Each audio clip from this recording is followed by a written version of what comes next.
ಏನು ಕುಮಾರಸ್ವಾಮಿ ಮೇಲೆ ಏಕವಚನದಲ್ಲಿ ಅಟ್ಯಾಕ್ ಮಾಡಿದ್ದೆ ನಮ್ಮ ಈಗ ಕೆಲವು ಬಾರಿ ಕುಮಾರಣ್ಣ ಅಂತಾರೆ, ಕೆಲವು ಬಾರಿ ಪಾಪ ಪ್ರೀತಿಯಿಂದ ಅಯ್ಯೋ ನಮ್ಮ ಕುಮಾರಣ್ಣ ಹೇಳವ್ರೆ ಅಂತಾರೆ.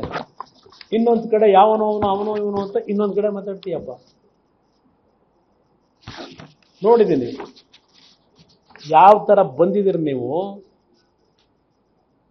ಏನು ಮುಗಿಸೇ ಬಿಡ್ತೀವಿ ಅಂತ ಹೇಳ್ತೀರಿ. ಆ ಕ್ಯಾಸೆಟ್ಗಳಲ್ಲಿ ಕೆಲವು ಇದಾವಲ್ಲ, ಈಗ ಪಾಪ ಹೇಳ್ತಿರೋದಂಥದ್ದು ನಿನ್ನೆ ಒಂದು ರಿಟರ್ನ್ ಸ್ಟಿಚ್ ಕೊಟ್ರಿ ಹೇಳಿಕೆ, ಒಂದು 10 ನಿಮಿಷ ಆದಮೇಲೆ ಅರ್ಧ ಗಂಟೆ ಆದಮೇಲೆ ಮತ್ತೆ ಅದೇಂಥದ್ದು ವಿಡಿಯೋ ಹೇಳಿಕೆ ಕೊಟ್ರಿ, ಆಮೇಲೆ 12 ಗಂಟೆಗೆ 1 ಗಂಟೆಗೆ ಮನೆ ಮುಂದೆ ಬರೋ ಅಲ್ಲೊಂದು ಹೇಳಿಕೆ ಕೊಟ್ರಿ. ನಿಮ್ಮ ಮುಖ ನೋಡಿದ್ರೆ ಗೊತ್ತಾಯ್ತದೆ. ಆ ಟಿ ವಿಗಳಲ್ಲಿ ನಿಮ್ಮ ಮುಖದ ಹಾವಭಾವ ನೋಡಿದ್ರೇ ಏನು ಎಗರ್ತಿದ್ರಲ್ಲ.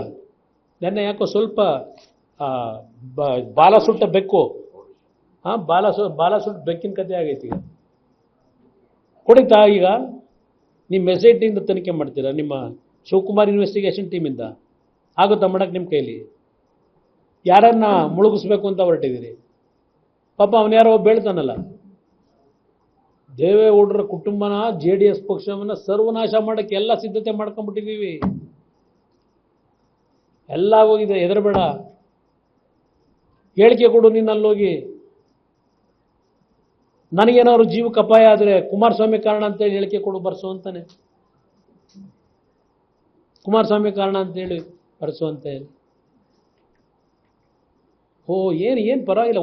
ಇಲ್ಲಿದ್ದು ನಿಮ್ಮ ಸೆಕ್ಷನ್ಗಳು ಬೇಲೆಬಲ್ ಸೆಕ್ಷನ್ ಅಂತ ಹೇಳಿದ್ರೆ ಬಿಡಪ್ಪ ಅವೆಲ್ಲ ಏನು ತೊಂದರೆ ಇಲ್ಲ, ನಾನು ಅದಕ್ಕೆ ಎಲ್ಲ ರೆಡಿ ಮಾಡಿ ಈಗಾಗಲೇ ಏನೇನು ಕೊಡಿಸ್ಬೇಕು ಕೊಡಿಸಿದ್ದೀನಿ. ಯಾರು ಹೇಳಿರೋದು? ಇದೇ ನಿಮ್ಮ DK ಶಿವಕುಮಾರ್ ಎಲ್ಲ ರೆಡಿ ಮಾಡಿಬಿಟ್ಟಿದ್ದೀನಿ.